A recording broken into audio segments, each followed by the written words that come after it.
നമ്മൾ ദിവസവും സംസാരിക്കുമ്പോൾ ഉപയോഗിക്കുന്ന വാക്കുകൾ നമ്മൾ വല്ലാതെ ഇൻഫ്ലുവൻസ് ചെയ്യുന്നുണ്ട്. ചിലപ്പോൾ നമ്മൾ പോലും അത് അറിയുന്നുണ്ടാവില്ല. പറയാൻ കാരണം, ഞാനും എൻ്റെ ഹസ്ബൻഡും ഒറ്റയ്ക്കാണ് ഒരു അപ്പാർട്ട്മെൻറ്റിൽ താമസം. അപ്പോൾ ഏട്ടൻ്റെ വായിൽ നിന്ന് എപ്പോഴും വരുന്നൊരു വാക്കാണ്, എന്ത് പ്രശ്നം ഉണ്ടെങ്കിലും പ്രശ്നമില്ലെങ്കിലും വന്നിട്ട് ആൾ ചോദിക്കും എന്താ പ്രശ്നം. എന്തെങ്കിലും തിരഞ്ഞുകൊണ്ടിരിക്കും, എന്തായാലും ആരോട് സംസാരിച്ചാലും വന്നിട്ട് ചോദിക്കും എന്താ പ്രശ്നം. പ്രശ്നം ഉണ്ടെങ്കിൽ മാത്രമേ നമുക്ക് ആരോടെങ്കിലും സംസാരിക്കാവുള്ളൂ, അല്ലെങ്കിൽ ആർക്കെങ്കിലും നമ്മളെ കോൺടാക്ട് ചെയ്യാൻ പാടുള്ളൂ. സോ ഈ പ്രശ്നം പ്രശ്നം പ്രശ്നം എന്നുള്ള വാക്ക് ഒരുപാട് പ്രാവശ്യം നമ്മുടെ വീട്ടിൽ ഇങ്ങനെ പറഞ്ഞുകൊണ്ടിരിക്കുകയാണ് ഒരാൾ. കഴിഞ്ഞ ദിവസങ്ങളിലാണ് ഞാനത് കൂടുതൽ ശ്രദ്ധിക്കാൻ തുടങ്ങിയത്. ഇതിനു മുമ്പ് അങ്ങനെ കേട്ടിട്ടുണ്ട് പലരും പറഞ്ഞ്, പക്ഷേ ഞാനത് അത്ര കാര്യമായിട്ട് എടുത്തിട്ടില്ല, അല്ലെങ്കിൽ അങ്ങനെ ഒരു വാക്കിലേക്ക് ഞാൻ അങ്ങനെ ശ്രദ്ധിച്ചിട്ടില്ല.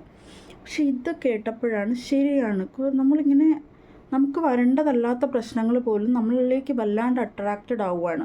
വേറെ ആർക്കെങ്കിലും വഴി കൂടെ പോകുന്ന പ്രശ്നം പോലും നമ്മൾ പ്രശ്നത്തെപ്പറ്റി പറയുമ്പോൾ നമ്മുടെ ലൈഫിലേക്ക് കയറി വരുന്നതായിട്ട് ഫീൽ ചെയ്യുന്നുണ്ട്.